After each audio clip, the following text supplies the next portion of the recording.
todo lo que hago tiene alguna repercusión de cómo me quiero sentir más allá de la meta. Y me di cuenta que estaba perdiendo mucha paz y salud en el proceso de alcanzar esa meta.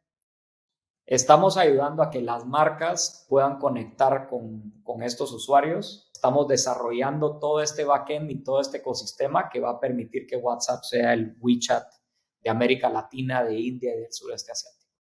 La diferencia entre las personas exitosas y altamente exitosas, ¿no? Es que las altamente exitosas no tienen metas o ambiciones, sino tienen un sistema que les ayuda a que consistentemente logren el resultado. Uno de los maestros y el coordinador me ha estado abusando. Esté aquí hoy platicándote, es una situación de privilegio en el cual lo puedo aprovechar para compartir con otras personas que tal vez estén pasando por eso ahora, decirles que no están solas, que no hay nada de qué avergonzarse y que no es culpa de ellos.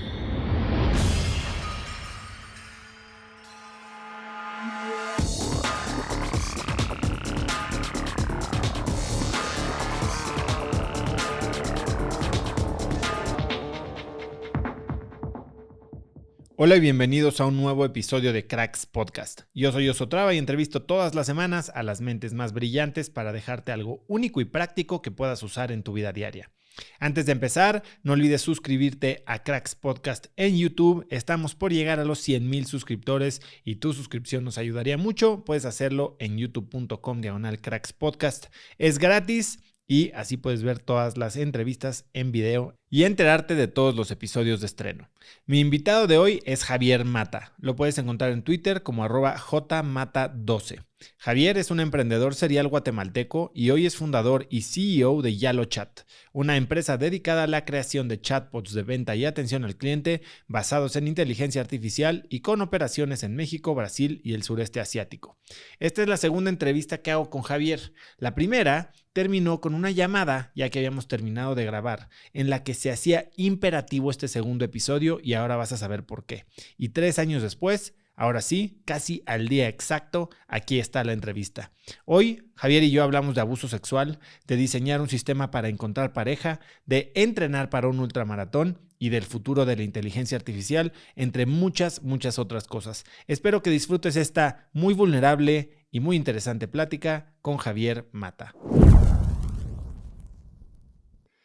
Pues mi estimado Javi, bienvenido a Cracks Podcast nuevamente. Oso, es un gustazo estar acá otra vez. Después de que 3 años fue la última vez que nos vimos. 3 años al día, Javier.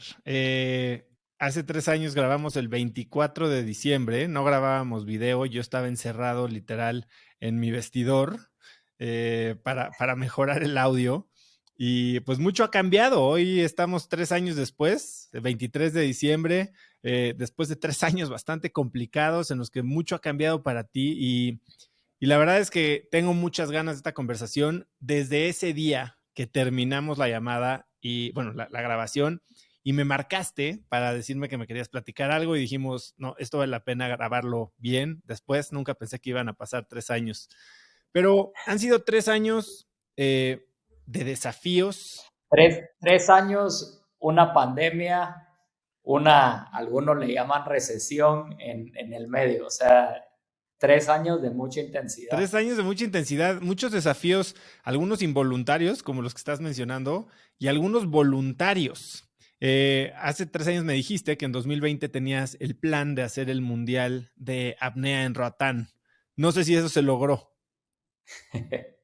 Lo hice en presencia, o sea, sí, hubo un periodo cuando empezó la pandemia que me mudé, ya no pasó, pero cuando me di cuenta que todo se estaba empezando a encerrar, agarré mis cosas de la Ciudad de México y me moví para la Riviera Maya. Entonces estuve un tiempo ahí viviendo y practicando apnea. O sea, me recuerdo un día que iba manejando en el carro y yo había pensado algún día, mi vida de los sueños va a ser levantarme, hacer apnea, meditar y después empezar a trabajar. Y de la nada iba manejando y dije, puta, pues ya estoy viviendo un sueño aquí, ¿no? Eh, entonces, sí hubo como esa temporada que estuve viviendo como monje ahí en la Riviera Maya practicando todos los días. A las 5 de la mañana estaba en el agua, a las 8 de la mañana estaba ya en llamadas y en Zoom. Y, y fue muy bueno. Y pude estar, o sea, se hizo una competencia ahí y pude estar acompañando a mi socio y mejor amigo en esa competencia. Entonces yo estuve de coach y él participó. Así que de cierta manera. Oye, y en este momento tenías como meta lograr los 50 metros sin aletas. Mira, A llegué dónde a llegaste? 35 y a un pulmón, a un pulmón lastimado en el intento. Entonces, al final decidí quedarme, ya no pasar de esa profundidad, porque persiguiendo esa meta, o sea, te recuerdas que lo habíamos platicado, o sea, vamos por los 50, vamos por los 50. Empecé a entrenar bastante y en una de esas hago una inmersión y hasta abajo se me movió un poco la máscara de lo que había hecho, tragué un poco de aire y lo que pasa cuando estás inmerso en eso, cuando pasas los 30 metros de profundidad, los pulmones llegan a lo que se llama volumen residual. Y a partir de eso, pues ya no se pueden contraer más, entonces se tienen que empezar a llenar de sangre para tolerar esa presión. Y es algo natural, o sea, el cuerpo es bastante bueno en poder hacer eso. La última vez que tuviste los pulmones así fue cuando estuviste en el vientre de tu mamá. Entonces, el hacer ese proceso y volver a salir es como renacer. Ahora, como hay tanta presión en el pulmón, cualquier tensión, cualquier movimiento, cualquier esfuerzo que hagas, te puede causar una lesión. Y eso fue lo que me pasó. O sea, pasando como a 35, hice un mal movimiento porque sin aletas te tienes que mover más y tuve una pequeña fisura que se vuelve gran fisura al salir. Y, y a partir de eso me empecé a dar cuenta, bueno, salí, dije, está bien, o sea, realmente yo esto lo estoy haciendo no tanto por la meta, o sea, creo que la meta es importante de trazársela, pero ¿cómo te quieres sentir? O sea, esa es una pregunta que me empecé a hacer en ese momento. Entonces digo, bueno, todo lo que hago tiene alguna repercusión de cómo me quiero sentir más allá de la meta. Y me di cuenta que estaba perdiendo mucha paz y salud en el proceso de alcanzar esa meta. Entonces tomé un paso para atrás y dije, ok, está bien, ya lo llevamos al límite, cada vez que lo haga más puedo tener un riesgo porque una vez te pasas en el pulmón es más fácil que te vuelva a pasar.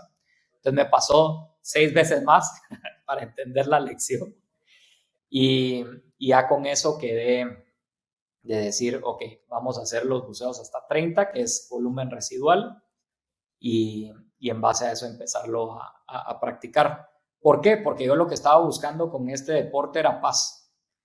Y, y el perder la paz en la búsqueda, pues era lo que estaba consiguiendo. Entonces regresé otra vez al propósito de esto, que es paz y presencia, y ya con eso ahora me disfruto muchísimo esos buceos. Y esa fue una de las cosas que transformó desde la última vez que platicamos. Pero no frenaste ahí y te aventaste también un ultra. Exacto, sí. Y eso fue este año. Cuéntame, ¿por qué decides hacer un ultramaratón y qué implica todo esto? Todos los años acostumbro y creo que como muchas personas, ¿no? Aprovecho el fin de año para hacer una reflexión. Me siento a escribir literalmente las 50 personas por las que estoy agradecido y por qué.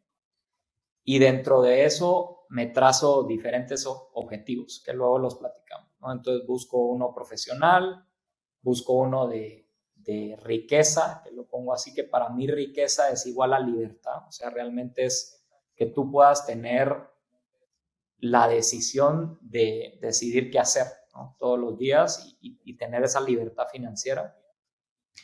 y hay uno de salud, que para mí es el pilar de todo. O sea, salud y la salud mental y un poco espiritual, para mí es el pilar de todo lo que vas a hacer después. Si eso está bien, es mucho más fácil todo lo demás. Si eso no está bien, se complica. O te lo estás jugando la vida en modo difícil. Entonces, siempre busco poner una meta todos los años que me asuste. En ese caso, en el momento que hablamos contigo, era lo de los 50 metros, ¿no? En esta había corrido maratones, y esto fue este año, pero nunca había hecho un ultra. Me habían platicado de estos ultras y justamente en ese momento de reflexión digo, ok, este año es el ultra. Lo escribí, lo sentí, sí lo voy a lograr. ¿Cómo chingado lo voy a lograr? No tengo idea, pero pues me imagino que si lo pongo y digo que lo voy a hacer y pago, porque también me metí al website de una vez, a este website de Racing the Planet, y hice la compra ahí, cuando puse la meta y dije, ok, en agosto, pase lo que pase, vas a tener que correr 250 kilómetros. Y de aquí para allá tienes que prepararte. Entonces me tracé esa meta. Y la razón por la que hago y siempre pongo una de salud es por el hábito que tienes que formar para poder llegar a hacer esos retos, ¿no? Entonces, el reto creo que es interesante, los desafíos, lograr las metas, pero para mí es más importante aún la persona en la que te tienes que convertir para lograr ese objetivo. Y también cómo cambiar mi estado físico para lograr eso. Y otra parte es el mental. ¿Cómo vas a correr 250 kilómetros? Lo haces en 5 días, prácticamente es una maratón al día. Y hay un día que haces 2 maratones. Junto con mi novia se apuntó voluntariamente. Entonces compré 2 boletos de eso, porque lo veníamos platicando que lo íbamos a hacer. Y al final lo terminamos logrando. Y creo que hubieron 2 cosas ahí, ¿no? La preparación y después el día de la carrera o la carrera. Platícame sobre la preparación, porque, a ver, tú ya eres maratonista o ya eras maratonista, corredor habitual. ¿Qué tienes que cambiar? Porque hablas de transformarte en la persona que puede hacer este tipo de desafíos o los puede completar. ¿Cómo era diferente esa persona de la persona que ya eras en diciembre del año pasado? Yo creo que en 2 aspectos. En uno es desde el punto de vista de disciplina, o sea, sí le tienes que meter muchos kilómetros de corrida sin importar qué esté pasando. Entonces, bueno, también tienes un negocio que correr, ¿no? O sea, van a haber muchas presiones. Este año estuve entre Brasil, México, Estados Unidos, viajando muchísimo. O sea, no estuve en ningún lugar más de 2 semanas este año. Casi que todas las semanas estaba en un nuevo lugar. Entonces es cómo creas una rutina que te permita, sin importar lo que esté pasando en el mundo de afuera, lograr ese objetivo y correr todos los días cantidades de kilómetros bastante altas. Entonces creo que, ¿Cómo se veía esa rutina? mira, esa rutina hoy en un día normal es irse a dormir 7:30, 8, empezar el día a las 2:30, 3 de la mañana, y luego de 3 de la mañana a 5 de la mañana me ponía a trabajar. O sea, adelantaba todo lo del día. Porque en ese tiempo pues no hay nadie que te esté escribiendo, no hay nadie que vayas a tener reunión a esa hora. Y me aseguraba también que el equipo, tenemos un equipo en India, que el equipo de India no supiera que estoy despierto a esa hora y pudiéramos empezar a hablar para tener ese espacio y poderme enfocar 100% a eso. Entonces, por lo menos 2 a 3 horas de tiempo de enfoque para trabajar. 5 de la mañana empezaba el entrenamiento. Y yo lo que buscaba era que se pudieran hacer. Idealmente hubiera estado corriendo en las afueras de la ciudad, pero como estaba en Sao Paulo, estaba en la Ciudad de México, pues lo que pudiera meter de kilómetros ahí, hacía. Entonces, habían días que hacías 10 kilómetros, había días que hacías 15 kilómetros.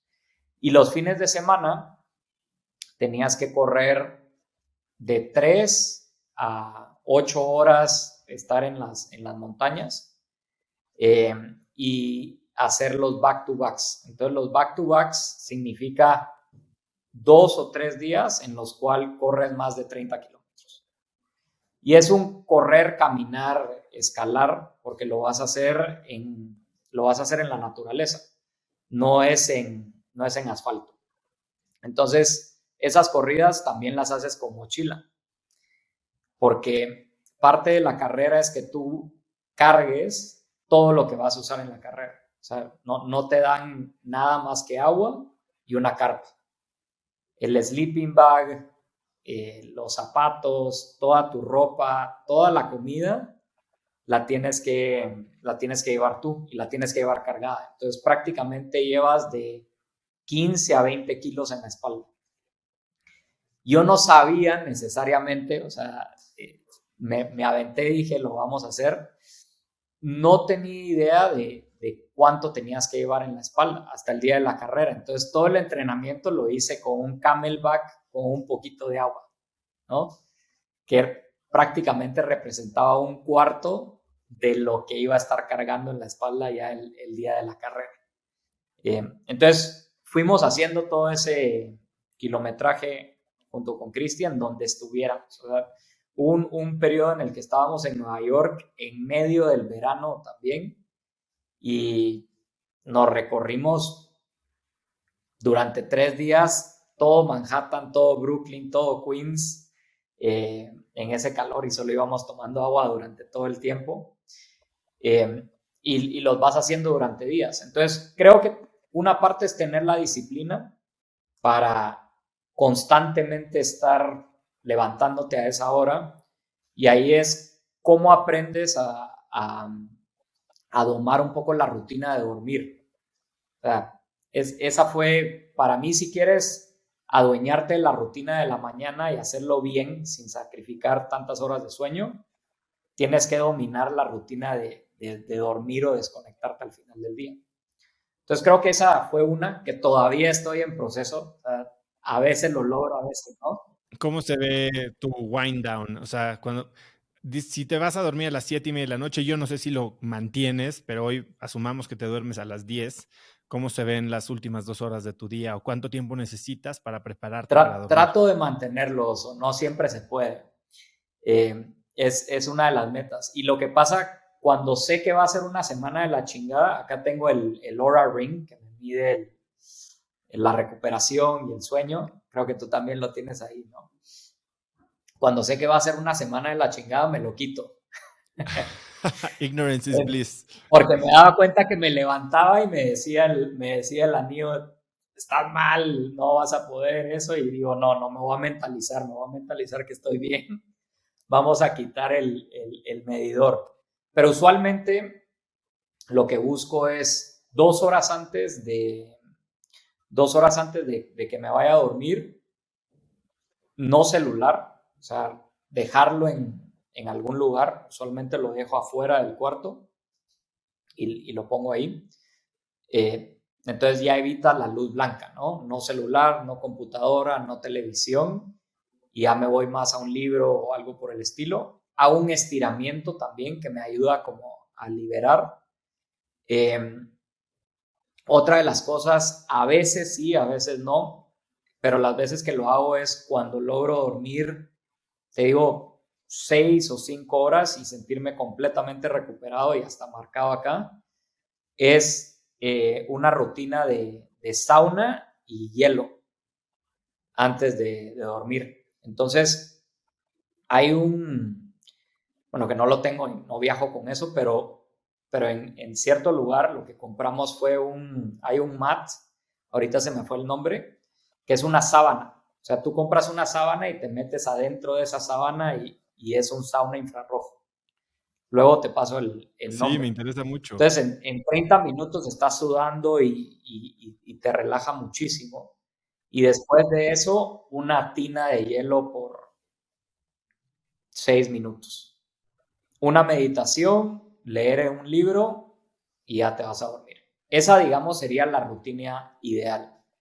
Para mí, lo que trato más que nada es no comer nada 2 horas antes de dormirme y lo del celular. Lo otro es extra en lo que se pueda ir. Y eso me ha ayudado mucho no solo a, pues, dormir y levantarme mejor, pero también mejorar la calidad del sueño. Llevaba mucho tiempo, creo que la última vez que hablamos, de no tener un sueño, que significa que no estabas Al entrando REM. al REM sleep, ¿no? Y ahora pues sí lo he podido experimentar. Entonces, creo que esa fue una de las partes. Y otra de las partes de prepararse para el ultramaratón es escuchar a tu cuerpo, que ya de cierta forma con la apnea y con otras experiencias ya había una indicación, pero tienes que saber hasta cuánto entrenar, porque si te lastimas, pues no la vas a poder hacer. O sea, si pasas 2 meses fuera porque te lastimaste, te sobreexcediste, va a ser muy difícil que logres hacer esa carrera porque recuperar el kilometraje va a ser muy difícil. Entonces, eh, ya no solo correr en adrenalina y en intensidad, sino también tener otra parte de escuchar a tu cuerpo y saber hasta dónde lo vas a empujar para no lesionarte. Algo que además tenías como objetivo, y era un objetivo a 5 años, más en el área de riqueza, vamos a llamarlo, de profesional, era impactar o, como decías, hacerle el día a 1 billón, a 1,000 millones de personas a través de Yalo al mes. ¿Cómo vas con esa meta? Vamos bien encaminados. Entonces, hoy por hoy, donde nos dimos cuenta que podíamos hacer un impacto es, como ya lo que hacemos, prácticamente les damos superpoderes a las empresas para que puedan hacer comercio al nivel que lo hace Amazon. Solo que se los damos en un canal en donde los usuarios ya están, que termina siendo WhatsApp. Entonces, damos una plataforma de comercio conversacional que ayuda a que las empresas puedan vender más y manejar toda la relación con el cliente a través de WhatsApp y otros canales de mensajería. Cuando pensamos en este producto y a través del tiempo nos fuimos dando cuenta, vimos que en Latinoamérica, en India, en el sureste asiático, una parte muy importante de la economía son las tiendas de barrio. Todas las tiendas de barrio hoy por hoy y las pymes llegan a generar el 70% de los empleos. Y cuando tú paras para pensar a cuántas personas estas tiendas de barrio le están vendiendo solo en Latinoamérica, eso termina siendo 350 millones de personas a las que semanalmente les están vendiendo estas tiendas de barrio. Entonces lo que nos dimos cuenta es, si nosotros logramos empoderar las tiendas de barrio con tecnología de punta, vamos a lograr impactar a ese 1,000 millones de personas. Y no solo eso, pero también vamos a lograr transformar pues todo el entorno de la tienda de barrio y que no sean disrumpidas por otras empresas que tengan esta tecnología. Y fue con esa realización que empezamos a trabajar con las marcas de consumo masivo para darles una tecnología que les permitiera empezar a hacer todo el proceso de venta, todo el proceso de relacionamiento con estas tiendas de barrio que usualmente a la hora que querían descargar una aplicación tenían que borrar la foto de la abuelita, por darte un ejemplo, a que usaran WhatsApp. Y a través de WhatsApp ahora tenemos clientes como FEMSA que pues ya crearon un negocio nuevo de $1,000 millones encima de esto porque están facilitando toda la compra y venta de productos a través de ahí. Y esa es la puerta de entrada, porque una vez ya están conectadas, ahora en Latinoamérica tenemos más de 1.7 millones de tiendas ya conectadas, pues puedes empezar a ofrecerle a esas tiendas tecnología que les ayude a conectarse con los usuarios finales. Entonces, ¿cuál es el sueño y hacia dónde lo estamos viendo? La idea es que el día de mañana tú, Oso, haz de cuenta, entres a un número de WhatsApp de la tienda de la esquina o puede ser en cualquier otro canal. Y desde ahí tú puedas encontrar tanto los productos que la tienda tiene físico como también zapatos. Haz de cuenta, te quieres comprar unos tenis Nike o te quieres comprar un televisor, tú lo vas a hacer a través de esa tienda. Y esa tienda por atrás va a tener pues toda la tecnología para poderte facilitar ese proceso de compra, pero también va a tener conectado un marketplace en donde van a estar las empresas de consumo masivo, pero también van a haber elementos de financiamiento, también van a haber todas las empresas de retail que tú vas a pedir y si la tienda no lo tiene disponible, igual te lo vende y después es surtido a través de estos canales de distribución en 1 o 2 días. Y tú ya sea puedes ir a la tienda o la tienda puede ir a entregarte ese televisor. Entonces ahí es donde nosotros nos estamos imaginando el comercio del futuro, empezando por estos pequeños y medianos negocios que van a tener una conexión y un relacionamiento más cercano con todas estas personas. Ahí mi pregunta, nada más para aclarar, es, ¿tú le estás proveyendo este servicio, digamos, de backend a cualquier marca que quiera tener el front o en sí estás ayudando a que WhatsApp per se convierta en la super app que es WeChat, por ejemplo, de lo que hablábamos hace 3 años? Claro, los dos. Estamos ayudando a que las marcas puedan conectar con estos usuarios y con estas tiendas o con usuarios finales. Y por otro lado, estamos desarrollando todo este backend y todo este ecosistema que va a permitir que WhatsApp sea el WeChat de América Latina, de India y del sureste asiático. ¿Cómo experimentaron el crecimiento en el comercio electrónico a través de COVID, vamos a decir? Ciertamente la gente, y no sé si ya estabas tan clavado en las tiendas de barrio, porque entiendo que las tiendas de barrio vivieron un auge cuando todo lo demás cerró.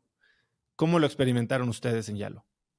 Sí, fue un periodo, bueno, todas las empresas necesitaron digitalizarse. Entonces aceleró muchísimo el negocio. Creo que la última vez que platicamos nosotros estábamos en nuestra serie A. Durante la pandemia y a través de reuniones de Zoom hicimos la serie B y la serie C de la empresa y expandimos y bueno, o sea, hicimos un 10x del negocio desde la última vez que hablamos. ¿Por qué? Pues porque aceleró la necesidad de digitalizarse. Entonces te pongo el ejemplo de las tiendas de barrio. Tuvieron un auge en el proceso de venta, pero en el proceso de surtimiento, todas las empresas de consumo masivo y todas las que tenían que surtirle a estas tiendas de barrio no lo lograban hacer. ¿Por qué? Porque pues prácticamente no podían salir a la calle, el que un vendedor visitara la tienda varias veces y potencialmente tuviera COVID o algo por el estilo era un riesgo. Entonces, una industria que no se había digitalizado en los últimos 100, 200 años, ¿no? De la nada se vio forzada a digitalizarse. Y por ahí nosotros logramos acelerar mucho ese proceso de conectar a las tiendas con estos CPGs. Entonces vimos ese auge, vimos esa necesidad de estar y enfocamos el negocio a donde veíamos que iba a haber un crecimiento. Entonces nosotros nos hicimos 2 preguntas porque reenfocamos el negocio durante la pandemia. ¿Qué es relevante hoy durante la pandemia que va a seguir siendo relevante mañana después de la pandemia? Y nos pusimos a ver en todas las verticales y en todas las industrias que estábamos quiénes cumplían esa condición, porque no sabíamos cuánto iba a durar la pandemia, ¿no? Y también como startup, pues tú tienes que comer hoy, ¿no? O sea, tienes que traer los ingresos hoy, ¿no? Es una carrera contra tiempo y te tienes que mover rápido. Entonces, la pregunta era, ¿qué era relevante hoy? ¿Qué va a ser relevante mañana? Todo lo que no estuviera en ese criterio, nos salimos de esos negocios y nos enfocamos específicamente a los negocios que fueran relevantes ahí y que fueran a ser relevantes después de la pandemia también. Dame un ejemplo de algo de lo que te haya salido.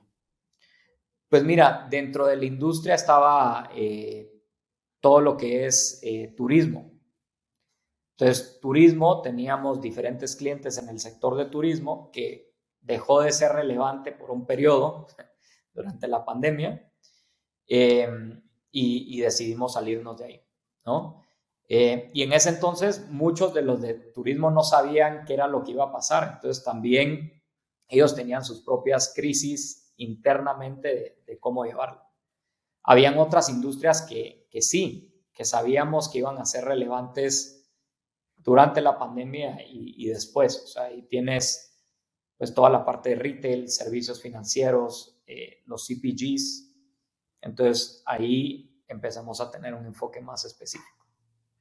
Hablas de que es increíble cómo la mente humana se adapta a cualquier cosa, pero después protege ese mismo status quo. ¿Cómo le haces tú para desadaptarte? Porque pasamos a la nueva realidad y parece que todo el mundo estábamos muy bien y ya nadie quería salir de su casa y ahora todo el mundo está teniendo esta crisis de tener que regresar un poco a, no sé si a lo que era antes, pero a lo que hoy es, que tiene mucho más tal vez similitud a lo que era antes que a lo que fue la pandemia en sí. ¿Tú cómo mantienes esta habilidad para desadaptarte?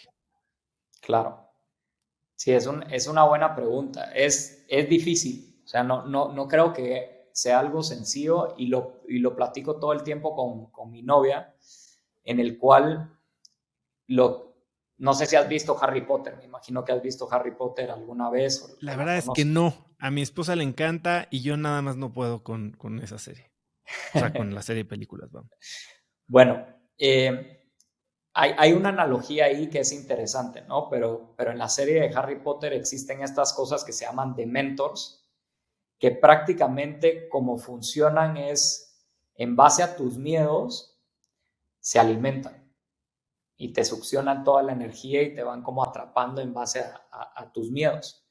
Entonces, las cárceles en ese mundo mágico están controladas por Dementors y la forma en la que la gente no se escapa es porque tienes a este guardia que te está viendo todos los miedos y te los está reflejando. Y es ahí donde, digamos, se quedan atrapados. Entonces, yo hago una comparación mucho a eso de Dementors en esta vida. Entonces, Dementors son los miedos que tenemos y los miedos que nos atrapan. Y en esa búsqueda de salir del miedo, buscamos certidumbre, buscamos tener certeza para hacernos la ilusión que el mundo no es cambiante. Entonces, en el momento que nos empezamos a sentir cómodo con algo, lo agarramos a como dé lugar y no lo queremos soltar. Y cuando algo cambie y eso ya no sea relevante para nosotros, es donde empezamos a tener sufrimiento. Te doy un ejemplo. Para mí, me empecé a dar cuenta que el ejercicio y la rutina y eso, pues era una forma también de tener aferramiento.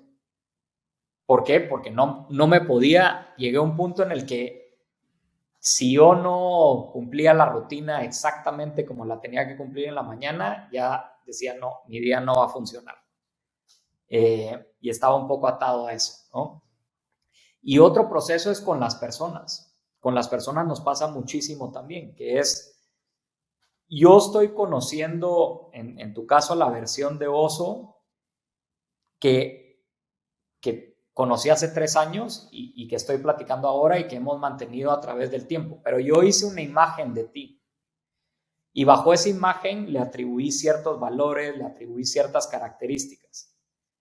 Y luego esa es la imagen que me gusta, ¿no? Y esa es la imagen con la que me llevo bien. Si tú cambias y si tú empiezas a hacer cosas distintas, muchas veces nos aferramos a esa imagen de la otra persona, ¿no? Y por eso es que cuando alguien empieza a transformarse como persona o a cambiar, pues los amigos o las amistades empiezan a decir, pues, ¿qué te pasó, no? O sea, ya no eres el mismo de siempre.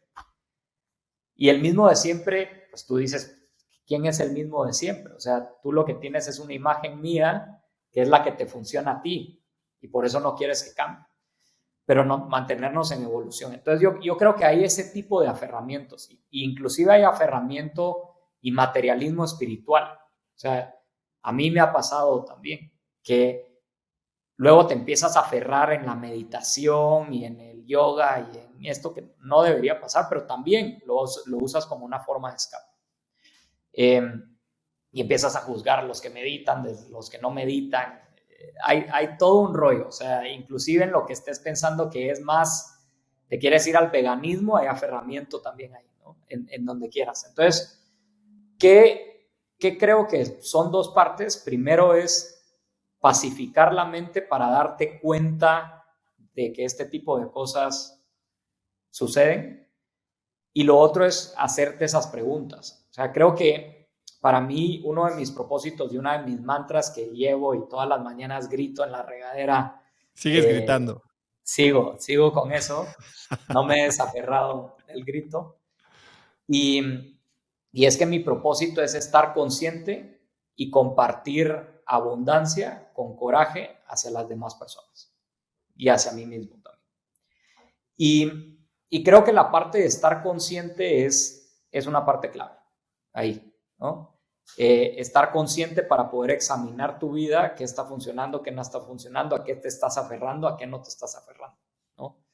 Y bueno, con eso te llega una realidad, te das cuenta, estoy aferrado al trabajo, estoy aferrado a la espiritualidad, estoy aferrado, y ahí tienes una opción, o lo ignoras, que va a generar algún tipo de sufrimiento, o haces algo al respecto. Entonces creo que todo parte un poco más de la conciencia, y por lo menos a mí eso me ha ayudado, y en el momento que empiezo a entrar a la zona de confort, busco cambiar algo y a Cristi, mi novia, le gusta decir que me gusta sufrir, ¿no? Pero no es eso, o sea, me doy cuenta que estaba generando algún tipo de aferramiento y me salgo y proactivamente busco salirme de ese estado. Me llama mucho la atención lo que estás diciendo y sé que conoces y bueno, ciertamente eres cercano de alguna manera a Enrique Beltranena, ¿no? Tu paisano. Sí. Han viajado juntos y demás. Y aquí cuando lo tuve en el episodio, me contaba que él, y creo que fue hace un año, él cada final de año no se pone una lista de 10 cosas que quiere empezar a hacer, se pone una lista de 10 cosas que quiere dejar de hacer. Es un poco este desapego o desaferrarse. ¿Hay algo que tú quieres dejar de hacer este año? En el año que viene. Sí, 2023. Es una buena pregunta y creo que es importante tenerlo en mente. Yo creo que hay varias cosas que quiero dejar de hacer. Si pudiera escoger una o si tuviera que elegir una, soltar un poco el aferramiento hacia la perfección es una. Y creo que el punto es perfección hacia la imagen de lo que yo creo que es perfección o que es bueno, ¿no? Entonces muchas veces creo que al momento de ver ciertos trabajos, ciertas cosas, lo ves en base a tu criterio de lo que es bueno, y yo quisiera empezar a soltar eso para poder verlo desde una perspectiva más amplia y aprenderlo a disfrutar desde ahí y tratar de no tener todas esos vallas inconscientes y ese juicio. Has mencionado un par de veces a Christy. Hace 3 años me hablabas de muchos sistemas, ¿no? El sistema de los 150 nos para conseguir rechazos y empujar tus límites, el sistema que tenías de descubrir esta pregunta personal y ahora tienes novia y entiendo que sistematizaste tu proceso para que eso sucediera. Háblame más de eso. Algo así, algo así. Creo que para mí es difícil no sistematizar algo y traerlo en sistema. Es lo que me funciona a mí, ¿no? Entonces, creo que, y lo creo firmemente y me ha ayudado mucho, ¿no? Que la diferencia entre las personas exitosas y altamente exitosas, ¿no? Es que las altamente exitosas no tienen metas o ambiciones, sino tienen un sistema que les ayuda a que consistentemente logren el resultado. Entonces tiendo a enfocarme mucho en el sistema. Entonces, sistema 1, o ponerlo desde ahí, una de las metas, cuando hice la evaluación del año, vi el score que tenía en relación amorosa, ¿no? Prácticamente 0 o negativo, o sea, de 10. Y dije, bueno, este es un año y creo que es algo importante de trabajar. O sea, si no, la rueda no está completa en lo que esté ahí. Si no tienes alguien con quien compartir, no está completa la rueda. Entonces, cobré un poco de conciencia en eso y me puse a reflexionar de qué estaba pasando, ¿no? Entonces, una de las primeras reflexiones fue cuál es el denominador común después de las últimas 50 relaciones que he tenido que no ha funcionado. Y creo que empiezas a ver una respuesta obvia ahí que se llama tú, cabrón. O sea, yo era el denominador común, ¿no? En lo que estaba pasando. Y eso, o sea, me saltó. Me saltó el que el dominador común, pues era yo, y de cierta manera no había caído tanto en conciencia de eso. Y dije, ok, va, sé que no estamos bien, ¿cómo podemos llegar a estar bien? O qué es lo que yo quisiera obtener de una relación, o qué es cómo quisiera vivir una relación, y como que transparentar un poquito eso más. O sea, ¿cuál sería la relación ideal? Y con qué tipo de persona voy o no ser compatible. Porque creo que es igual que con un trabajo, es igual que con una pasión. O sea, o hay fit o no hay fit. ¿Y escribiste tu creo, carta a Santa Claus? Sí, y creo que cuando lo tratamos de forzar, no funciona. Entonces, una de las cosas que me ayudó mucho es entender las 6 necesidades humanas. No sé si lo has escuchado. De Tony Robbins, sí. Sí. Entonces creo que esa estuvo buena, ¿no? Porque tienes la parte de certeza, incertidumbre, amor o Significado, conexión, conexión. ¿no? Está la parte de significance, está la parte de crecimiento y la parte también de contribución. Y lo que me puse a pensar es, la persona con la que voy a compartir mi vida, por lo menos no deberíamos tener necesidades contradictorias. O sea, si yo tengo una necesidad de incertidumbre y la otra persona tiene una necesidad de certidumbre, no nos vamos a llevar bien a la larga. ¿Por qué? Porque pues yo voy a estar buscando aventura, cambio, me voy a levantar un día y voy a decir, ¿sabes qué?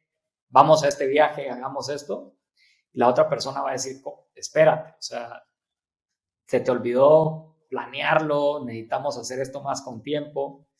Y entonces me di cuenta que ahí estaba chocando mucho en las últimas relaciones. Entonces, creo que entendiéndome mejor a mí, que lo que me di cuenta es que tengo una necesidad de crecimiento, como estar aprendiendo cosas nuevas todo el tiempo.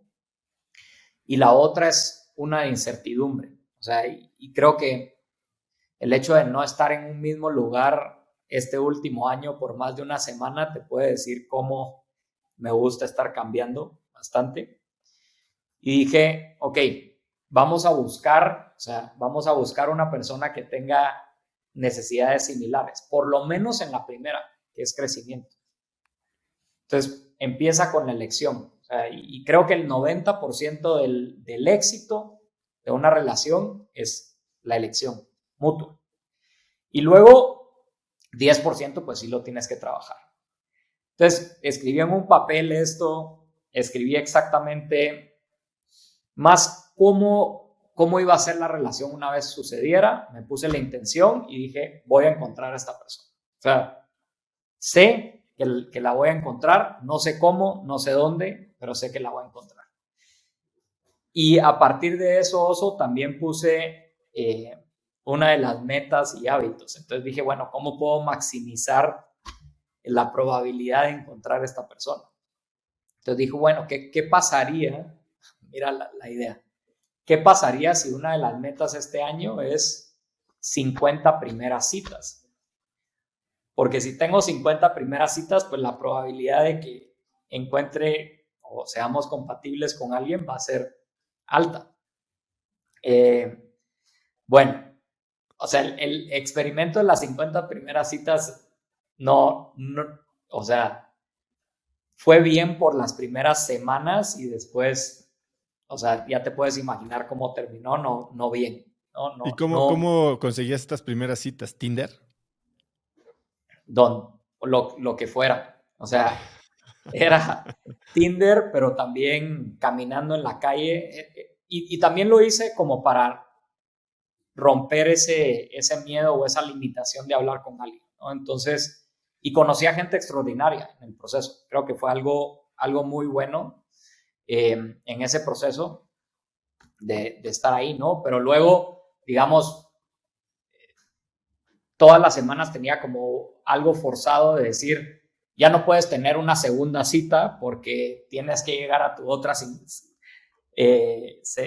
primera cita, ¿no? Y cómo lo vas manejando ahí. Pero yo te diría ¿Cuántas que primeras citas tuviste? ¿Te acuerdas? como unas 26. Hay una estadística que dice que para encontrar tu mejor opción tienes que ir a 37. Ok, Después de la 37, si encuentras una mejor que la mejor de las primeras 37, con esa te debes de quedar. Y no solo aplica en términos de pareja, sino de cualquier elección que vayas a hacer. Si quieres hablar de colaboradores, empleados, pareja, la casa que vas a rentar, tienes que al menos estadísticamente probar 37 y si encuentras una que sea mejor que la mejor de esas primeras 37, entonces probabilísticamente esa puede ser la mejor opción que vayas a encontrar. Voy a tratar de poner el estudio en las notas del episodio y te lo paso a ti también para que lo leas. está bueno. No lo había escuchado. Bueno, casi llego a las 37, ¿no? Eh, pero, ok, entonces estaba en este proceso, de pronto pasa la pandemia. O sea, inicia la pandemia, nos empezamos a aislar. En ese momento decidí irme a la Riviera Maya y empecé a estar ahí. Y, y ya una vez empezó la pandemia dije, ya, o sea, como está bien, o sea, nos habíamos trazado eso, pero las condiciones cambiaron, o sea, te va a dar COVID, ¿no? Es peligroso este reto, así que va a venir la persona que tenga que venir y vamos a setear la atención y desprioricé un poco eh, esto de las 50 primeras citas, ¿no? Dije, voy a estar abierto a conocer y si encuentro a alguien, voy a seguirlo, pero ya no va a ser como esta obsesión de cumplir semanalmente una persona por semana.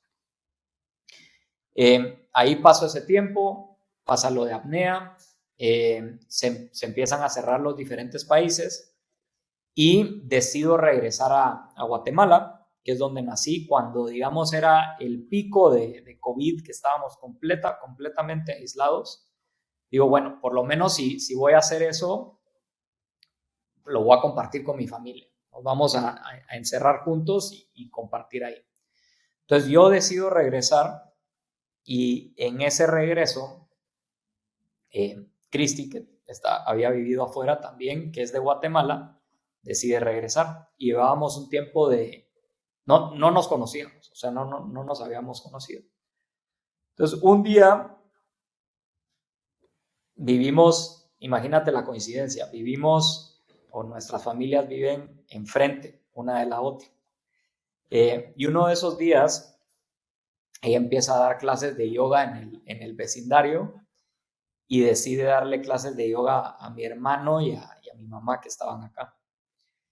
Entonces yo llego a la clase, practicamos ahí, como que nos encontramos y me dice, oye, tú eres el del aguacate, ¿no?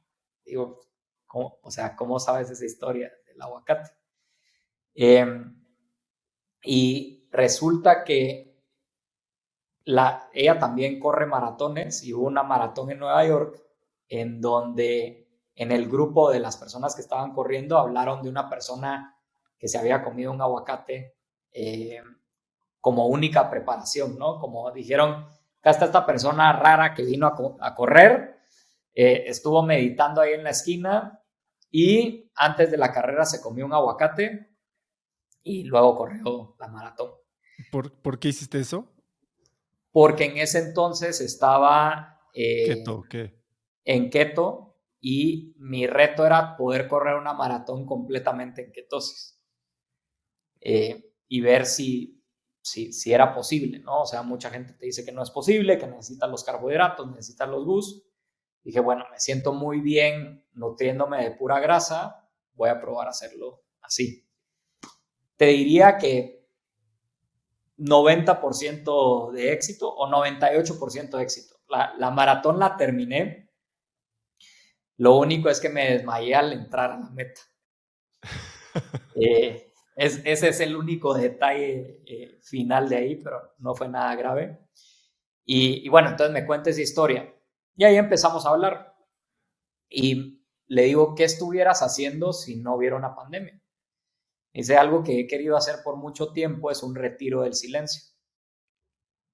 Le digo, yo también. ¿Por qué no hacemos un retiro del silencio? Y estos retiros del silencio que se llaman vipassanas, prácticamente consiste en de 5 a 10 días, hay unos más largos, unos más cortos, en el cual pues no hablas, pero tampoco haces ejercicio. O sea, la idea es que entres a un proceso de introspección bastante profundo y pasas sin hacer ejercicio, sin hablar y casi que solo meditando durante 5 o 10 días. Entonces le digo, a mí me encantaría hacer uno. Bueno, y ella pensó que le estaba hablando como en broma y así, ¿no? Entonces le digo, ok, ¿qué te parece si mañana, esto era un jueves, okay, ¿qué te parece si mañana lo empezamos? Ah, sí, sería extraordinario. Bueno, organicé todo en esa tarde y al día siguiente le digo, oye, ya tengo todo organizado. Hay un lugar en donde creo que va a estar bueno que eso. Y me dice, ¿y quién lo va a guiar? Y le dije, no, y pues ya me leí en internet cómo hacerlo, lo guío yo. Y vamos, ¿no? Entonces invité a un amigo, invité a una amiga y nos fuimos ahí. Y pasamos 4 días sin hablar. O sea, esa fue nuestra primera cita, por ponerlo así, ¿no? 4 días sin hablar, meditando en este lugar en Guatemala que es muy lindo, que se llama Río Dulce. Estamos 4 días ahí y bueno, ahí nos fuimos conociendo, yo te diría que a nosotros mismos, que creo que es una de las partes más importantes de la relación. O sea, una de las partes más importantes de la relación es la relación contigo mismo y cómo tú te mantienes en un buen estado, pues para traer algo bueno a la relación. Vivimos eso, vivimos y desde un punto de vista muy consciente, yo estaba muy bien. O sea, yo en ese punto llegué al entendimiento de como, ¿sabes qué? No estoy buscando, si se aparece está bien. Creo que ella también estaba en ese punto. Y desde ese punto nos encontramos, que creo que fue algo muy especial desde ese lado, ¿no? Y ahí pues me di cuenta, a medida que la fui conociendo, cuando regresé y vi mi cuaderno donde tenía descrito la persona y los needs y todo, que era exactamente Cristo, ¿no? Entonces, Y eso ya a lo partir de ahí. has llevado la relación de forma sistémica también, porque ella vive en Chicago y tú vives por todos lados, 2 semanas o menos en cualquier lugar. ¿Qué tipo de prácticas han implementado? ¿Y son prácticas unilaterales o son bilaterales en el sentido de que, ok, vamos a establecer estos patrones o estos sistemas o estas prácticas de los dos lados para asegurarnos de que la relación funcione? Claro. Mira, nos fuimos mucho o sea, creo que los dos el valor que tenemos o el need que tenemos amplio es growth. Entonces yo te diría que ha sido de las primeras personas con las que cualquier idea que nos compartimos, los dos somos, claro, o sea, probémoslo, ¿no? No nos parece una locura nada, entonces vamos a experimentar y probarlo. Y dentro de eso hemos ido como explorando pues todo el lado espiritual y diferentes prácticas. Entonces lo que dijimos es, va, ya nos encontramos, ¿cómo hacemos que esta relación sea top? O sea, ¿cómo hacemos para que ambos estemos showing up de la mejor forma? y cómo hacemos que nos llevemos bien sin importar lo que esté pasando afuera. Entonces, ahí pusimos un sistema que nos iba a ayudar a mantenernos en contacto sin importar lo que pasara. Entonces, realmente, todas las mañanas nosotros tenemos en el calendario 7 a.m., 7 a 7:30, y si no estamos juntos, es una llamada virtual en Zoom. Tu stand-up. Es el stand-up, el stand-up de la relación, ¿no? Entonces, ¿qué hacemos? Hacemos una meditación breve, un poco de breathwork de Wim Hof, y después compartimos como el inicio del día. ¿Qué vas a lograr hoy sin importar lo que pase? ¿Por qué estás agradecido hoy? O sea, ¿qué es algo por lo que estás agradecido? ¿A qué persona le quisieras mandar tus mejores intenciones y deseos? Y no solo piénsalo, pero escríbele un mensaje, ¿sí? Y qué es algo por lo que estés emocionado hoy, ¿no? Entonces, hacemos esas 4 preguntas, le damos la marca al día y ya empezamos desde ahí. Entonces, eso nos ha ayudado a mantener constantemente la relación por más de que estemos a distancia y nos movamos ahí. Y otra parte de las que hacemos es check-ins conscientes. ¿A qué me refiero con eso? Es una vez a la semana, una vez cada 2 semanas, hacemos un check-in. Porque muchas veces tú le preguntas a alguien cómo está y te dice bien. No sé si te ha pasado. Todo el tiempo. ¿No? ¿Cómo vas? Bien. ¿Tú? Bien. Ok, perfecto. No te La enteraste salida de fácil. nada y ahí quedó. Entonces, lo que nos ha ayudado es ponerlo y lo aplico en la empresa también. O sea, en la empresa lo hacemos y ha sido una rutina que también lo tenemos, que es dime en base a colores cómo has estado los últimos 30 días. Rojo, verde, amarillo. Puedes hacer cualquier tipo de combinación de colores. Entonces yo te puedo dar un check-in y te digo, mira, Oso, yo estoy verde con destellos de amarillo y pinceladas de rojo. Ah, ok, cuéntame más. Ah, bueno, verde porque estoy aquí platicando contigo, amarillo porque se viene el cierre de año y estamos bien apretados, y pinceladas de rojo porque hoy me caí en la mañana y estoy algo herido, ¿no? Por darte un ejemplo. Entonces, logras profundizar un poquito más. Entonces, tendemos a hacer esos check-ins bastante. Y lo otro, pues, es seguir cursos o prácticas que nos ayuden a ir profundizando un poquito más en la vida y en lo que estamos viviendo. Hace 3 años hablabas de cómo salir de Guatemala te hizo cambiar un poquito los modelos mentales que tenías alrededor de la religión. Y en ese momento me pareciste alguien que a pesar de eso era sumamente espiritual, y hoy que lo confirmo, ¿no? Em, Cuando piensas en espiritualidad, hace un momento hablabas de la pregunta que te estás haciendo más y más, es ¿cómo me quiero sentir? Háblame un poquito más de eso. ¿Cómo llegas a esa pregunta y cómo ha cambiado tu manera de experimentar la vida en todos sus aspectos a raíz de eso? Sí. Bueno, es toda una trayectoria cómo llego. Creo que es una pregunta clave que muchas veces se nos olvida, ¿no? O sea, todas las persecuciones que hacemos, todas las metas, todo el movimiento que hacemos para lograr cosas, es porque nos queremos sentir de cierta forma. Y creo que muchas veces perdemos la conciencia de esa pregunta principal. Y es más, perdemos el sentimiento que queríamos tener en la persecución de esa meta. Entonces yo creo que hay forma de lograr tus objetivos sin tanto sufrimiento. Y inclusive si estás haciendo lo que deberías estar haciendo, pues eso te va a nutrir más de energía. ¿Cómo me doy cuenta de esto? ¿Cómo llego a esto? A través de, empieza todo con, te diría tal vez, pues ya veníamos platicando, pero algo que me causó un pequeño despertar ahí fue una sesión que tuve con un doctor chino, doctor Mao, durante la pandemia.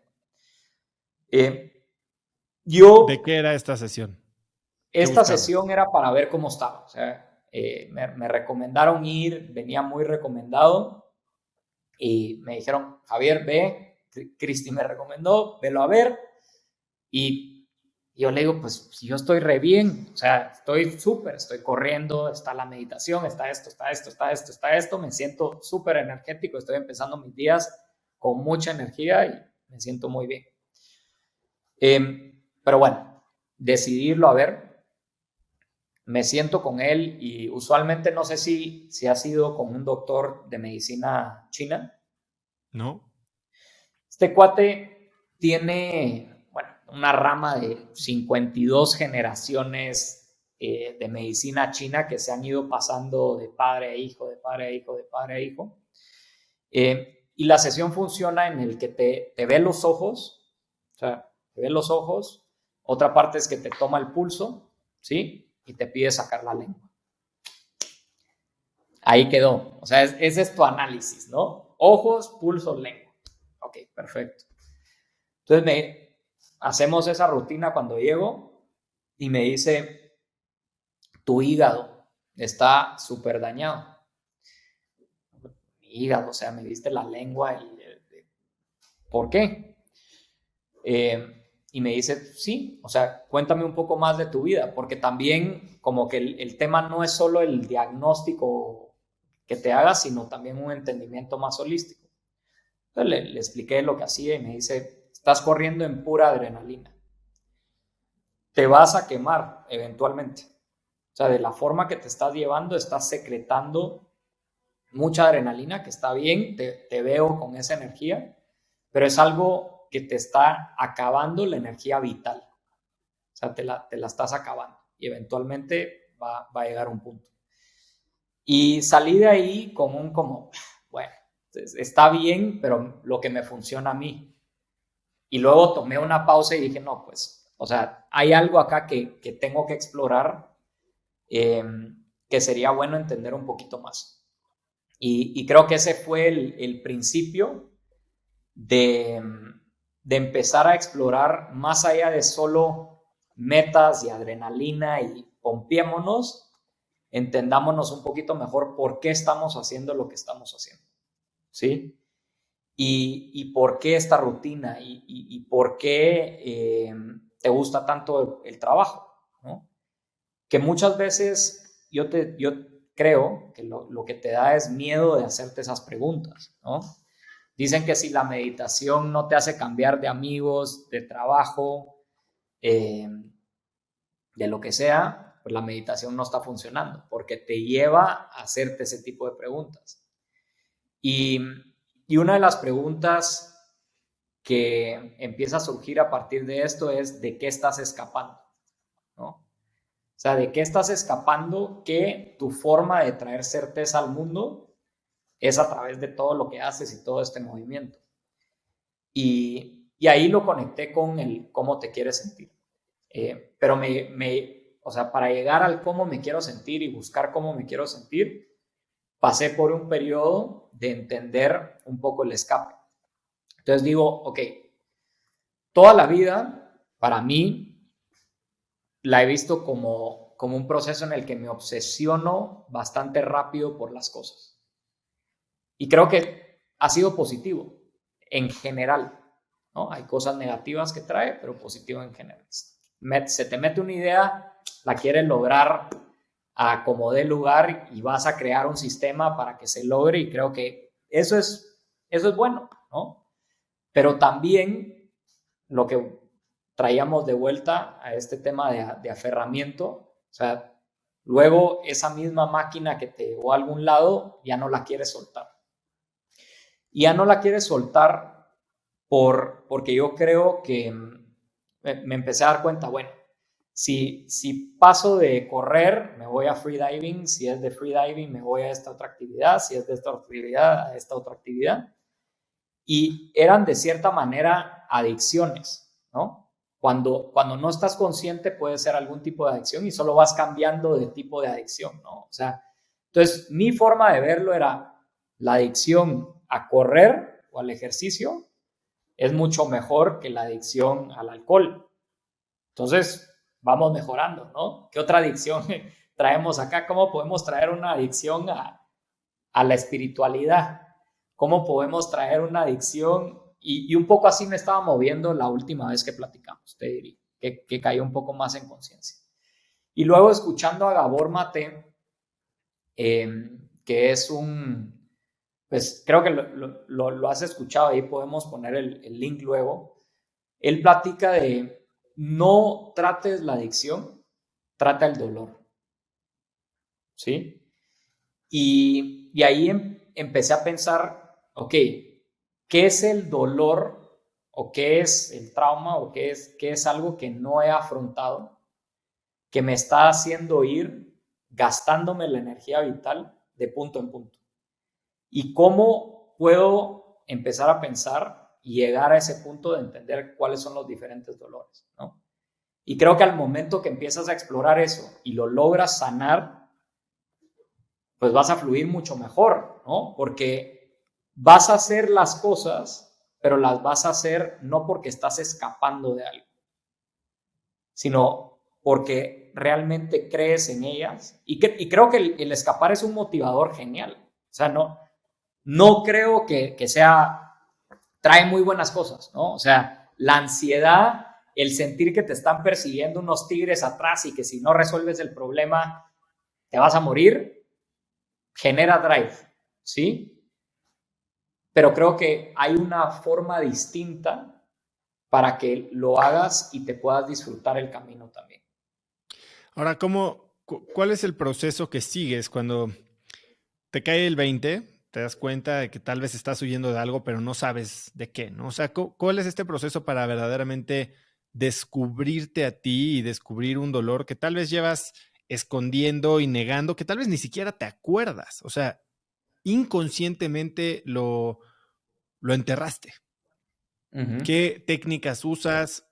¿Fuiste a algún tipo de terapia, de, no sé, estas cosas que le dicen constelaciones, algo así? O sea, ¿cómo llegas? ¿Cuál era el dolor y cómo lo descubriste? Bueno, uno de los dolores más fuertes, yo te diría que hay varios, ¿no? O sea, no es uno solo que tratas, pero tal vez dos de los que te podría compartir. Uno es la muerte de mi mejor amigo, que sucede hace alrededor de 8 años en un accidente de carro. Y, y es una de esas cosas, te das de cuenta, estábamos comiendo en este lugar, escuchando música, y al siguiente día, a las 4 de la mañana, recibo una llamada de que cuando salimos de ahí, él ya no regresó. Y para mí creo que en el momento, o sea, fue un shock, fue súper doloroso y también lo traté de una forma muy racional y sistemática, ¿ok? Fue, bueno, estas son cosas de la vida que pasan, sí, es muy malo que pase, es muy doloroso que pase, pero ¿cómo puedo agarrar ese dolor y transformarlo en algo bueno? Y te diría que lo entendí desde un punto de vista racional, sin haber sanado el dolor. Y entonces, ¿qué pasa? Agarras eso, lo transformas, ¿cómo lo transformo en algo bueno? Te da un chingo de energía y vamos contra el mundo y contra las barreras que te pongan a lograr lo que nos estamos proponiendo, para traer ese orgullo. Pero de cierta manera no lograba conectar tan bien con las personas. O sea, me empecé a dar cuenta de eso. O sea, llegaba a un punto en la intimidad de una relación que hasta ahí, ¿no? ¿Por qué? Porque a nivel subconsciente no se había sanado ese dolor. Y entonces ahí, a través de coaching, terapias, retiros, viajes, empecé a explorar con esa intención. ¿Y cuál fue la intención? La intención es yo lo puse como recuperar la capacidad de amar incondicionalmente y de conectar. Y en una de estas, o sea, experiencias y reflexiones, porque hay tipo como hipnosis, ¿no? Que te hacen imaginarte, pues, irte atrás en el tiempo y ver esto, ¿no? Y en esta imaginación o sea, entras en un estado meditativo muy profundo y ahí me encuentro a Rodrigo, a mi mejor amigo en ese lugar, y los dos, y me empezaron a salir lágrimas, ¿no? O sea, yo me puse a llorar, llorar, llorar, y él en este estado imaginativo también llorando, ¿no?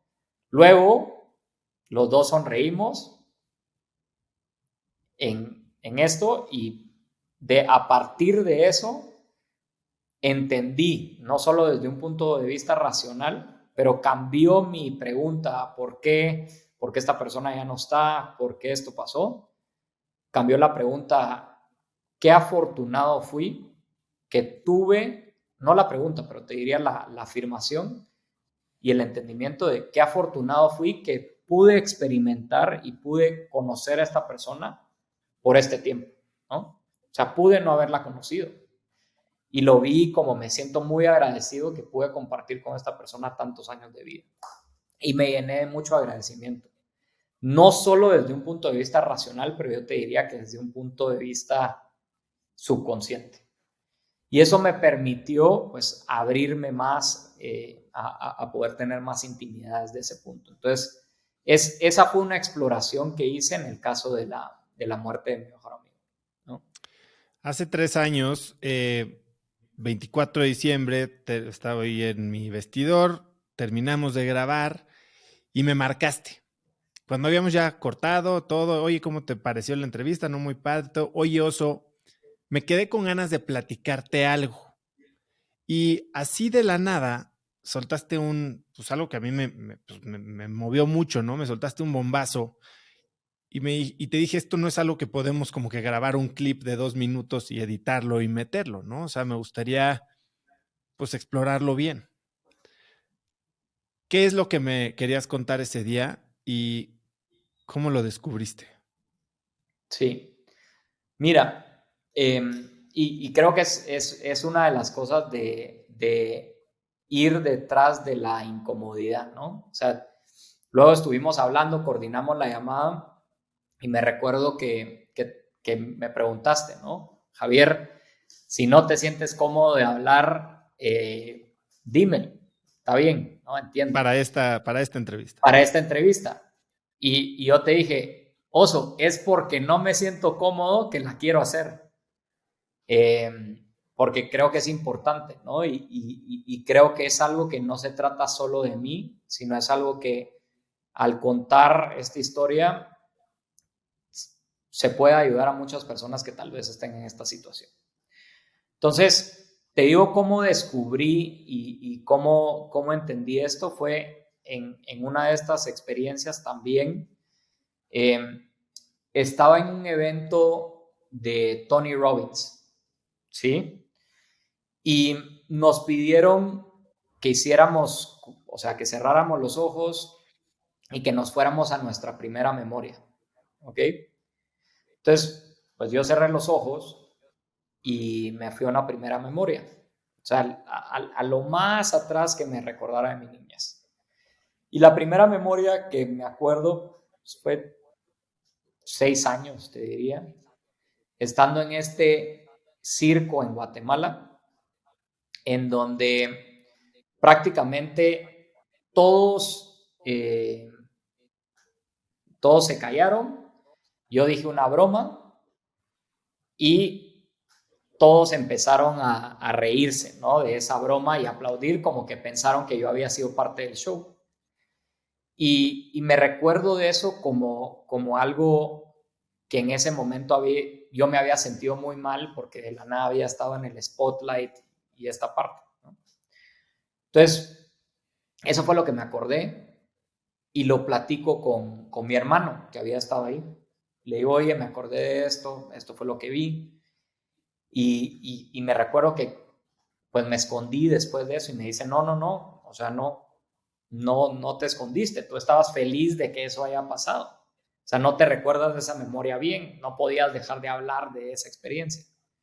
Entonces digo, ok, entonces esa no fue mi primera memoria, hay algo que no me está permitiendo ir más allá y recordarme, ¿no? Y el tiempo pasó y yo me quedé con eso. En otro momento me recuerdo, me voy atrás y me recuerdo de haber estado platicando con mi mamá en el carro, ¿no? Y esa es una de las experiencias. Y me recuerdo que en ese momento yo le comparto a mi mamá y le digo, ¿sabes qué? O sea, esta persona que es uno de los directivos, no directivos, pero uno de los maestros y el coordinador, eh, me ha estado abusando. Y ¿Qué edad ella, tenía? pues, debo haber tenido como unos 6 años, 6, 7 años.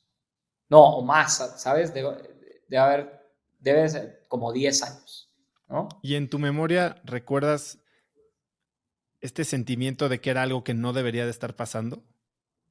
Sí, o sea, porque al final es como un tipo de manipulación y psicológicamente tú no entiendes realmente qué está pasando, pero sí me recuerdo que era algo que no debería estar pasando. Y la razón por la que me recuerdo de eso es porque en el momento que se lo digo, ella para el carro y me dice, si es así, ahorita regresamos, esto lo tenemos que arreglar, no sé qué. Y en ese momento me sentí tan mal o me sentí como incómodo que le dije, no, no, no, no, no, no, no es eso, no es eso, no, es una broma, ¿no? Y lo bloqueé. Lo bloqueé a tal punto que te digo que no me recordaba hasta hace 2 años y medio, Y ¿no? esta, Javier, esta era una situación que llevaba tiempo pasando, pasó una vez, continuó pasando después de que tú lo bloqueaste.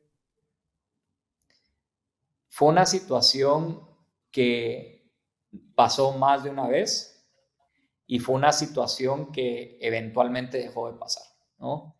Creo que en el momento que yo compartí eso, vi la reacción, eso logré como tomar distancia porque era un tema me recuerdo en esa época que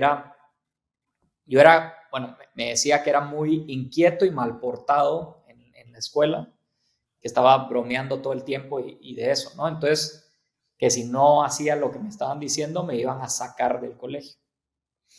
Entonces, estaba con ese sentimiento de culpa retorcida, ¿no?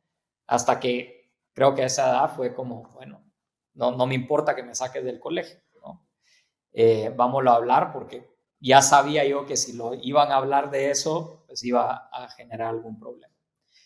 Y, y me recordé, y ahora te lo puedo hablar así, Oso. Hace 2 años, o sea, en el momento que caí en esa reflexión, yo no te lo podía platicar sin ponerme a llorar, ¿no? Y a sentir otra vez como que traer esa memoria que creo que muchas veces guardas porque hay un dolor ahí.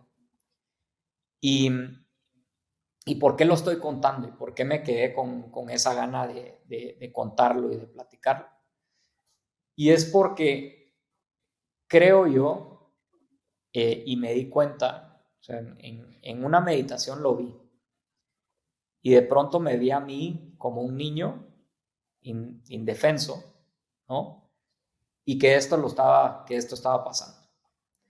De pronto hice un zoom out y me di cuenta que así como me estaba pasando a mí, le estaba pasando a otras personas, alrededor, al mismo tiempo. Después hice un zoom out y me di cuenta que hay un alto porcentaje en Guatemala, como que vi el país de Guatemala pasando, en el cual creo que la estadística es alrededor del 50% han sufrido algún tipo, especialmente mujeres, pero también pasa en hombres, que está esa estadística, ¿no? Y me doy y caigo en cuenta de que soy parte de una estadística, ¿no? O sea, no eres tan especial, no eres tan único, desde un punto de vista de que hay otras personas que también están pasando por eso o peor, ¿no? Y creo que una de las cosas que para mí fue lo más difícil es como este sentimiento de vergüenza de algo que te pasó. Y cuando ese sentimiento de vergüenza está ahí presente, te atrapa mentalmente. y no te permite hacer algo al respecto.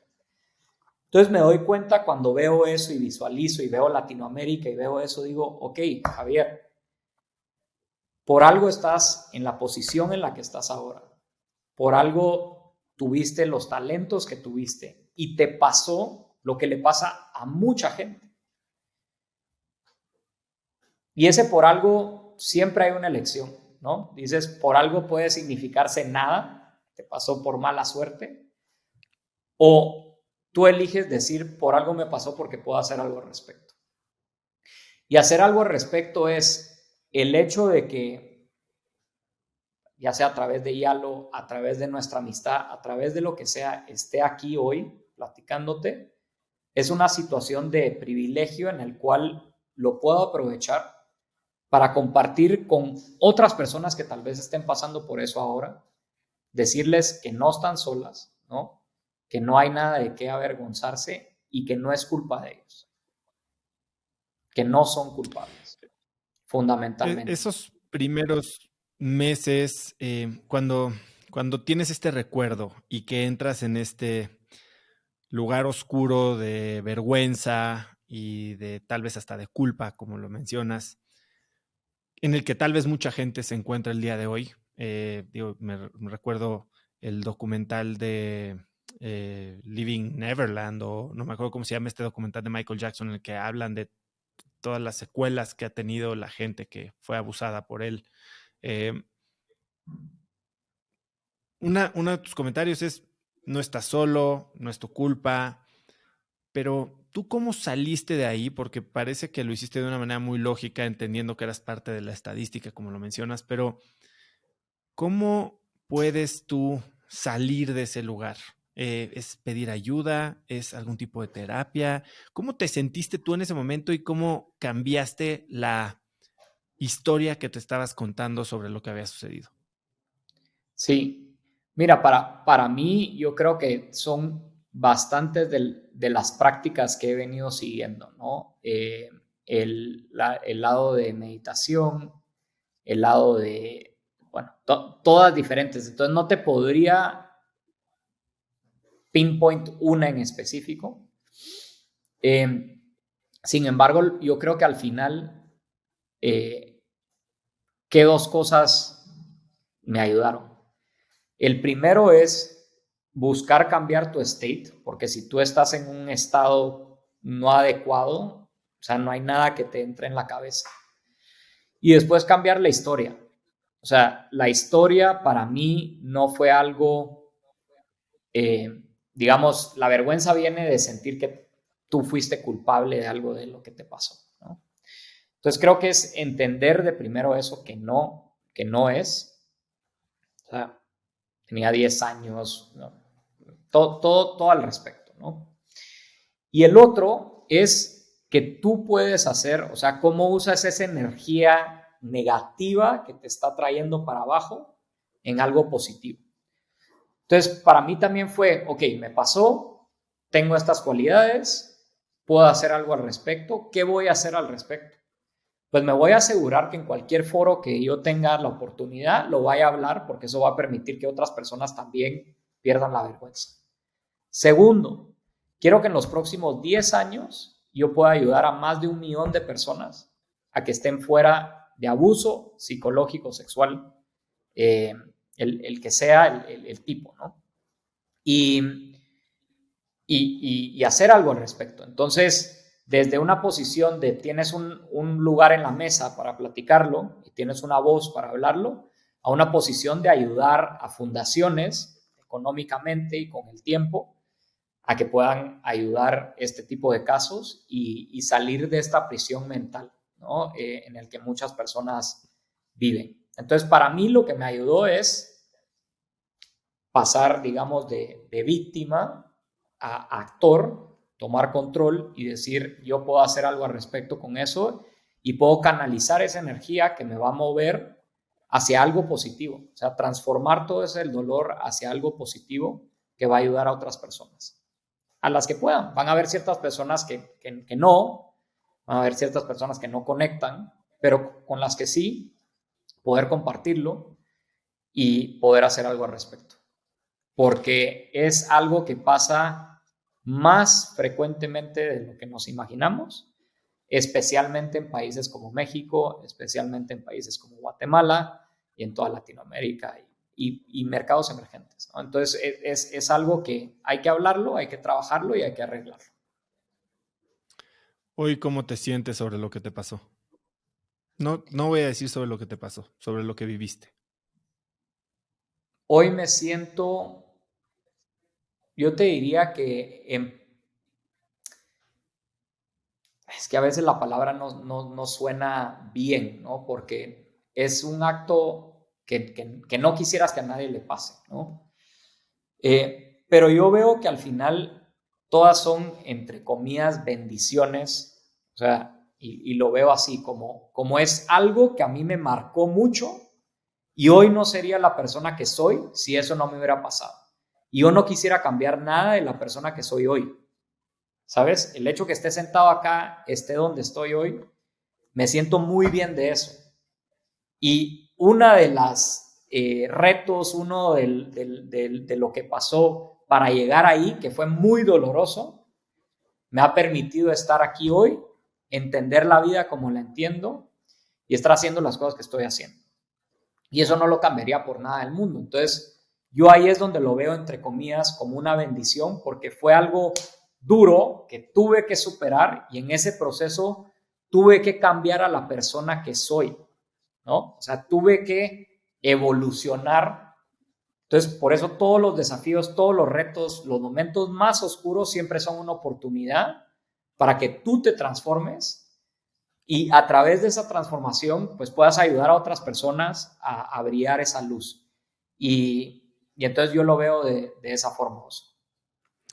Yo te quiero agradecer la voluntad de compartir esto, no solo conmigo, sino con las miles de personas que están escuchando esto. Eh, y agregar, digo, si alguien está viviendo algo así, y tú lo hablas un poco más en relación a un adulto, ¿no? Hace poco tuve, no hace tampoco, pero tuve aquí a Julia Borboya, una doctora especialista en abuso sexual, tiene un curso que se llama El Escudo de la Dignidad y ha sido pionera en ayudar a niños y a papás a descubrir estas situaciones que a veces como papás, por más que creemos que están protegidos nuestros hijos, no nos damos cuenta que están sucediendo justo debajo de nuestras narices. Les recomiendo muchísimo escuchar el episodio de Julia Borboya. ¿Y hay algún recurso, Javier, al que podrías dirigir a la gente para informarse, ayudarse, alguna asociación con la que haya estado en contacto? Yo creo que Gabor Maté, si pudiera poner como una persona hacia eso, tiene mucha sabiduría. O sea, a mí fue una de las personas que me ayudó mucho a entender esta parte del dolor, cómo aproximarlo, cómo transformarlo eventualmente en algo positivo. Y hay muchos podcasts que tiene. Hace 3 años también hablabas de que una de las hábitos o las prácticas que tenías era escribir y escribías desde cartas a gente que había hecho cosas dignas de resaltar hasta tu proceso de journaling, ¿no? ¿Mantienes esa práctica? Y Sí, esto, ¿encontraste algo en lo que escribías a raíz de la situación que descubriste en tu pasado? sí, me ayudó mucho porque, mira, trato, o sea, es algo que por lo menos 3 veces por semana es una sesión de journaling en la mañana y ordena mucho las ideas, o sea, te ayuda a descargar cosas que tal vez estén un poco enredadas en la cabeza. Y ahí me ha permitido, pues, por una parte, tener estos realizaciones, insights, pero de esto es ya transformarlo y concretizarlo a algo que puedas hacer y lo puedas manejar. Y creo que en el momento que lo sacas en un papel, lo despersonalizas, porque muchas veces la parte que no te deja progresar es el ego, que creo que el ego es muy bueno, o sea, ayuda en ciertas cosas. A veces en otras cosas como este tipo de entendimiento no te ayuda porque te estás juzgando. Pero en el momento que tú lo pones en un papel y lo ves y lo empiezas a ver en blanco y negro, tú puedes verlo desde una perspectiva de, mira, a Javier le pasó esto, ¿no? Como si fueras una persona tercera y es, bueno, pobre, pero también, ¿qué puede hacer al respecto? Tiene una opción de hacer algo al respecto. Y creo que el journaling me ayudó bastante en este proceso. Cambiando un poquito de velocidad y enfocándonos un poquito en el cierre de la entrevista, estás en el negocio, y lo platicábamos hace 3 años, de inteligencia artificial, de robots, ¿no? Y en las últimas semanas creo que esto tomó pues una dirección un poquito diferente, más enfocada al consumo, no tanto a B2B, con la liberación de ChatGPT, ¿no? De OpenAI. ¿Cómo piensas de la inteligencia artificial generativa y qué significa eso para Yalo en los próximos 12 meses? Mira, ¿qué significa para Yalo? Tal vez voy a empezar ahí y luego nos vamos a la parte de qué potencialmente significa para la humanidad. Para nosotros lo que empezamos a ver desde, yo te diría, inicios, es que al momento que Google y varias empresas estaban invirtiendo muchísimo en inteligencia artificial, vimos que los modelos en sí van a ser un commodity, ¿no? Cada vez más están en open source y los puedes aprovechar ahí. Lo que no va a ser un commodity es los datos y la información. Entonces, el que tú puedas tener datos únicos de algo que no haya pasado, en este caso las tiendas de barrio, por ejemplo, sus hábitos de consumo, cómo se conectan con otros usuarios, todo eso es un dataset que no existe. Tú vas a poder agregar valor con los diferentes modelos que tienes, ¿no? Las empresas que se enfocaron en modelos, yo siento que con este nuevo de ChatGPT están en aprietos. ¿Por qué? Porque fue un salto no gradual, sino exponencial a lo que estábamos acostumbrados en inteligencia artificial. O sea, tenías toda la parte de procesamiento del lenguaje natural, a veces lograbas tener conversaciones, pero ahora pues tú estás viendo a ChatGPT generar imágenes, escribir ensayos, programar, etcétera, etcétera. En la versión 1, o sea, yo siento que todavía estamos como estaba la computadora ENIAC en su momento de lo que es estos modelos generativos, pero ya con esa capacidad de procesamiento y con estos modelos arcaicos, por ponerlo entre comillas, ya estás viendo muchas cosas muy interesantes en el cual tú dices, bueno, puede escribir un artículo mucho mejor de lo que yo lo podría escribir, ¿no? Y platicaba el otro día, pasando para eso. Entonces, para Yalo en específico, lo que vemos es, siempre vamos a estar usando los últimos modelos, es más, ya lo estamos incorporando en nuestra tecnología y nos va a ayudar a que nuestros clientes puedan dar mejores experiencias a sus usuarios porque ahora van a poder interactuar de mejor forma y va a ser más inteligente esa interacción, más inteligente las recomendaciones. ¿Qué pasa? Hoy por hoy no está en un punto productivo. ¿Por qué? Porque tú no sabes qué te va a decir ChatGPT. Todavía es una variable alta, entonces si tú lo quieres llevar a un aspecto comercial, todavía hace falta un poco. Como lo estamos viendo nosotros, es que va a ayudar a agentes a escribir de mejor forma sus respuestas y poco a poco pues ya le vas dando apertura para que interactúe.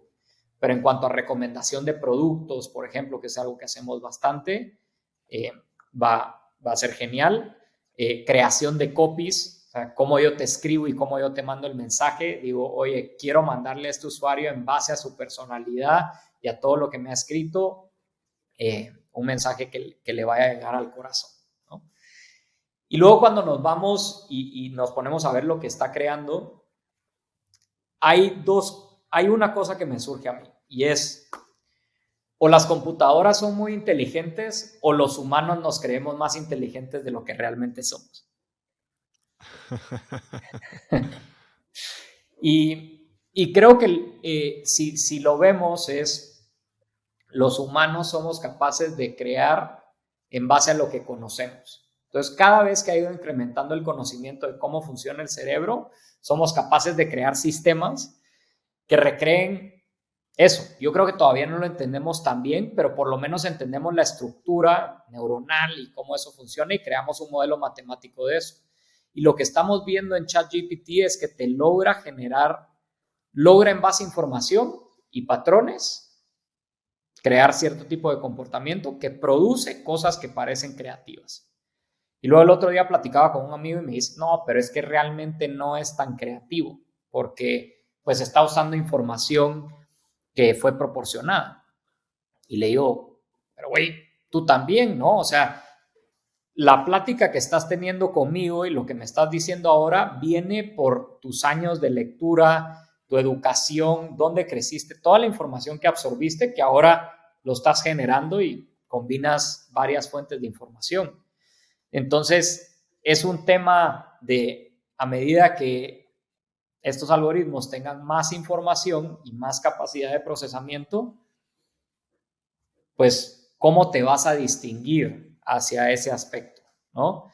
Y creo que uno de los aspectos en los que sí nos vamos a distinguir es los humanos tenemos sentimientos, tenemos emociones y somos capaces de morirnos. Eso cambia mucho la ecuación versus una computadora.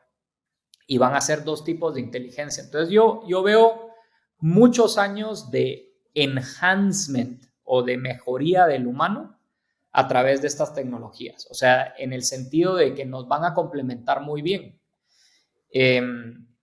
Pero sí, ahora llegar a inteligencia artificial generativa, creo que es general, creo que es posible, no lo estoy viendo en la próxima década ni nada por el estilo de lo que está. Va a ser una inteligencia diferente que nos va a complementar bastante.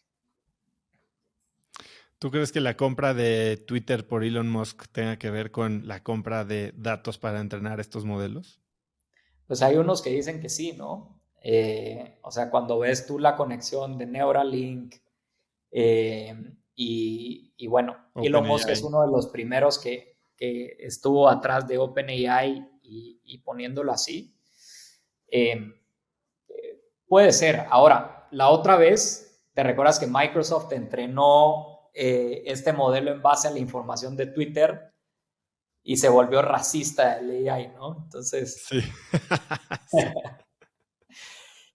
Mira, es que Twitter yo es una creo que jungla. mucha de la compra de Elon Musk, o sea, la veo un poco más a mi perspectiva de, es una persona que le gusta resolver problemas, vio un problema, lo quiso resolver. El punto es que creo que el problema de Twitter no es un problema científico o un problema racional, lógico, es Es mucho más psicológico, profundo que emocional. eso. Es emocional, es emocional. Javi, ¿qué es lo que más te emociona de los próximos 12 meses? ¿Qué proyecto, tanto personal como profesional? Mira, profesionalmente y lo que estamos haciendo en Yalo me emociona muchísimo esta parte del impacto que vamos a tener en todas las tiendas de barrio y cómo las estamos ayudando a traer tecnología ahí. Entonces, ¿qué es lo que queremos traer en los próximos 12 meses? Pues es ya la habilidad para que estas tiendas puedan incrementar sus ventas apalancando inteligencia artificial y comercio conversacional. Lo que significa es que muchas de estas tiendas van a empezar a tener tecnología que antes no tenían, que les va a empezar a ayudar a competir con pues, otros jugadores de e-commerce para llegar a esos clientes. Entonces, eso me tiene bastante emocionado. Los modelos que estamos creando ahora de inteligencia artificial con estos avances también me emocionan muchísimo, porque ya empiezas a ser mucho más predictivo y mucho más preciso y personalizado. Entonces, ya no es una tecnología que es genérica para todos, sino cada uno la va a lograr experimentar de una forma personal que te llega y te conecta de distinta forma. Y en lo personal, pues justamente es algo que que en los siguientes días voy a estar pensando. O sea, estos días, bueno, a partir del 28 entra en sesión de establecimiento de metas personales y el sistema para lograrlas. Entonces ya te contaré qué saldrá de ahí. Y Javi, para cerrar, si pudieras escribir un mensaje en el cielo para que millones de personas lo vieran, ¿qué diría? Una buena pregunta. Creo que he cambiado muchas veces ese mensaje, ¿sabes? ¿Cómo te quieres sentir? Creo que ese sería el mensaje. O sea, no perder de vista que la felicidad, que muchas veces las cosas que hacemos es por un sentimiento o por estar en un estado específico. Y eso es lo único que nos llevamos, o sea, la acumulación de cómo nos sentimos a la hora de que nos vamos de este planeta. Entonces, tener eso bastante claro y buscar, yo no te diría que buscar las actividades, pero solo tenerlo consciente. O sea, si estás persiguiendo una meta porque quieres tener salud, siéntete saludable en el proceso, no te juzgues. Si estás persiguiendo una meta porque quieres tener riqueza, siéntete rico, ¿no? En ese proceso. ¿Cómo te sientes rico? Necesitando menos, siendo generoso desde ahora. No esperes a llegar allá para poderlo hacer. Me encanta la idea porque, y pensando ahora en las fiestas, ¿no? ¿Cómo te quieres sentir en las fiestas? Normalmente creemos que nos queremos sentir felices, queridos, acompañados, y llegamos a la fiesta y todo es estrés, es estar de malas, si el regalo esto, lo otro, si no hiciste la cena, si te cobraron de más, y perdemos de vista lo importante. Me ayuda mucho cómo lo pones en esas palabras y yo me lo voy a llevar como vivir y tener presente la intención, ¿no? Con la que arrancas tu día y con la que haces cualquier cosa. Javi, muchísimas gracias por tu vulnerabilidad, por estar hoy aquí otra vez, por ser alguien que a mí me inspira y me maravilla. Sé que hay muchas cosas que haces que nunca voy a poder hacer yo, Yo creo que pero sí, me encanta sí lo saber que hay alguien eliges. que las intenta. Javi, ¿dónde puede contactarte la gente, seguirte, hacerte alguna pregunta? Sí, Twitter, jmata12. Sigues en Ahí Instagram. sigo sin Instagram. Sigo sin bastantes redes, pero Twitter es la única por en cuanto.